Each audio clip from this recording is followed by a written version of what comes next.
अस्सलाम वालेकुम।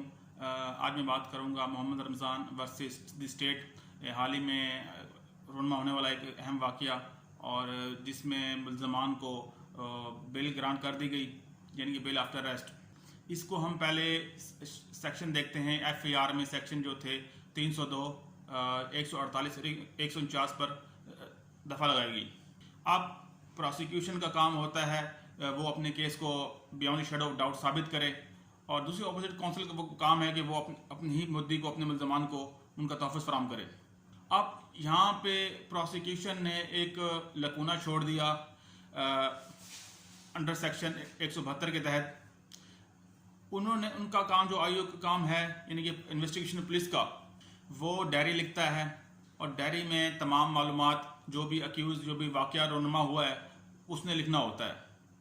साथ साथ वो बयानात भी कलम बंद करता है हर विटनेस के, जो भी उस वक्त उस मौके पे वारदात में मौजूद होते हैं।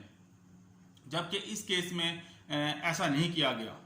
एक ही शीट पर 3-4 गवाहों के बयानात कलम बंद कर दिए गए, हालांकि असूली तौर पर तमाम गवाहों के अलग सेपरेट शीट पे, चाहे वो 3-4 उसकी सफ़ात पे हों या 2 सफ़ात या 2-3 लाइनें हों, उनके सेपरेट शीट इस्तेमाल की जाती है। जबकि इस केस में ऐसा नहीं हुआ, और यही पॉइंट सुप्रीम कोर्ट में ने रेज किया अपनी इस रिपोर्टेड जजमेंट में, और ये फैसला दिया कि मोहम्मद रमज़ान को बेल ग्रांट कर दी जाए। अब आते हैं सेक्शन 148 और 49 की तरफ। इनमें अगर मैं मुख्तसर बताऊं तो ये है कि अगर कोई भी अनलॉफुल असम्बली, यानी कि कोई भी चंद ग्रोह का अफराद का मजमुआ किसी भी जगह पर कोई असला नुमाइश करता है या फायरिंग करता है, तो ये, यानी कि इस पे पुलिस काबिल गिरफ्त है। अगर मैं डिफाइन करूं सेक्शन 172 को, तो ये बेसिक बुनियादी काम है इन्वेस्टिगेशन ऑफिसर का कि जब भी किसी मुलजिम को वो गिरफ्तार करता है, वो उसकी टाइमिंग जो डेट, ये तमाम चीज़ें और उसके मुलजमान की कवायद वो दर्ज करता है। अगर मजिस्ट्रेट उसको जुडिशल रिमांड पर पुलिस की कस्टडी में देता है, तो वो जितने भी दिन उसको रिमांड के मिले हैं, 3 हैं, 4 हैं या मैक्सिमम 14 दिन हैं, तो वो तमाम दिन उसकी रवाद लिखता है डायरी, पुलिस डायरी पे।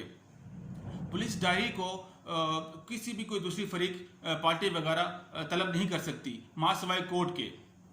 यहाँ मैं एक बताता चलूँ, अगर तो वो विटनेस अगर प्रोसिक्यूशन साइड का है, तो वो प्रोसिक्यूशन साइड की जो भी रवाद है पुलिस डायरी की, वो या उसकी कॉपी मिल सकती है अक्यूज को। ये एक बात। यहाँ मैं हवाला दूंगा एक केस लॉ का, जिसमें भुट्टो केस के इसमें शामिल है। PLD 1978 लाहौर 523 पेज पे ये मौजूद है। अब इसमें ज़रूरी नहीं है कि आयोग की हर सूरत में ही मजिस्ट्रेट कोर्ट हर सूरत मनुष्य से बात अमल करे, ये ज़रूरी नहीं है। एक और प्रोसिक्यूशन, अगर मैं प्रोसिक्यूशन विटनेस की बात करूं, तो अगर पुलिस की स्टेटमेंट बदनीयती में मबनी है, तो सुप्रीम कोर्ट का एक फैसला है PLD 1969 लाहौर 114 नंबर पेज पे मौजूद है। अगर पुलिस के बयान में कोई तसादुम है, तो विटनेस का जो भी पोर्शन जिससे वो मुनहरिफ हो गया है, तो उस पर आयोग को बुलाकर उस पर जीरा की जा सकती है। ILR 20 लाहौर 305 नंबर पे मौजूद है ये। तो ये था जी बेल आफ्टर अरेस्ट। मुख्तसर से मैंने बयान किया है, उम्मीद करता हूँ आपको पसंद आएगा। अगर कोई कमेंट्स हैं, कोई अपनी राय तजवीज़ देना चाहते हैं, तो वो भी कमेंट बॉक्स में आप कर सकते हैं। खुदा हाफिज़।